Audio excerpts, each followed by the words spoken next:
So I have 4 more tips to get you to the finish line. And your nutrition is critical. And when I'm talking about nutrition, not so much on the course, preparing. You need to be fueled properly. Eat what you normally eat, but don't skip your meals when you're traveling. Carry your snacks with you. Carry your water bottle with you. You really need to be extra hydrated, and you just need to prepare.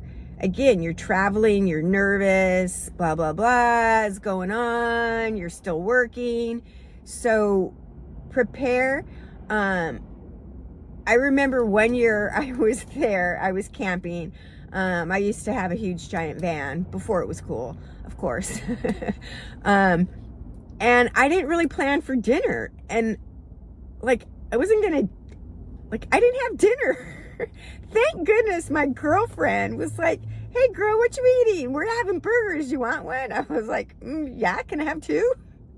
So again, prepare your food and snacks. Don't skimp. 2 days out, 1 day out. And if you normally eat breakfast, if you're going to get up at 4 in the morning and eat something, you don't really need to do that. I think you're starting out slow, so you can eat in the morning when you're on the trail. But again, you need to be prepared and have that food with you if that's what you normally eat. I'm really hip on egg burritos. They pack great and they're delicious cold.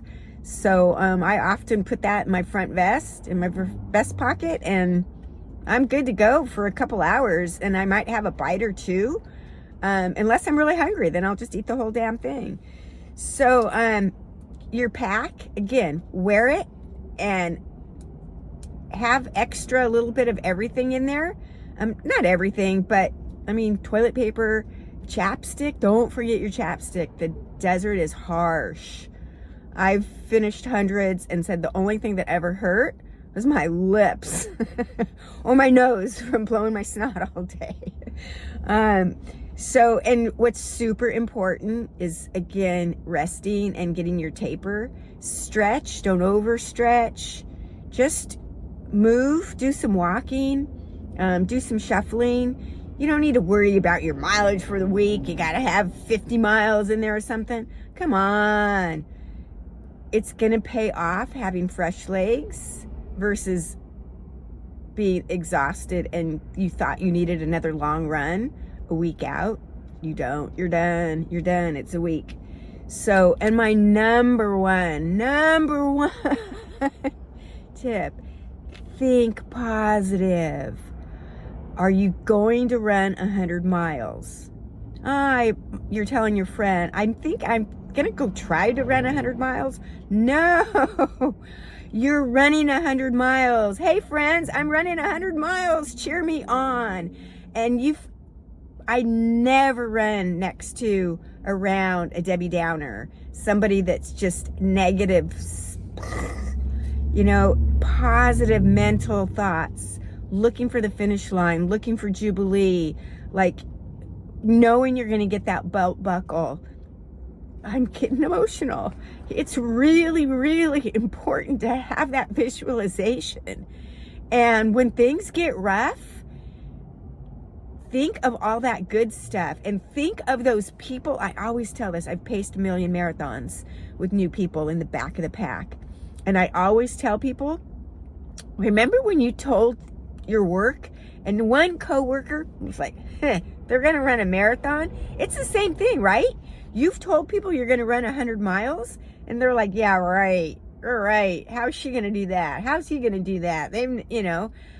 Prove them wrong.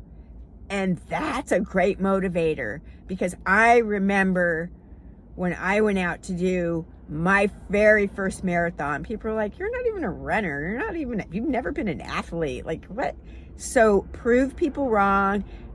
Surround yourself by positive people. There's 1 million great people out there. And don't worry that you think you're going to be alone. You're never going to be alone. All you got to do is speed up. Somebody's right in front of you. You can see them.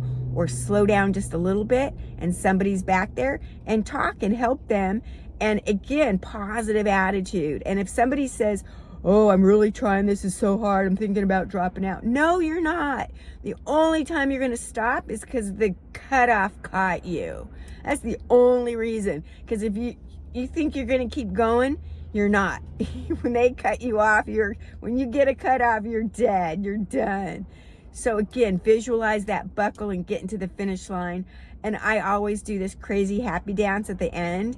And I'm like happy dancing all day in my head. What am I going to do? And I do always do the stupidest things, but it's because my legs are still moving and working.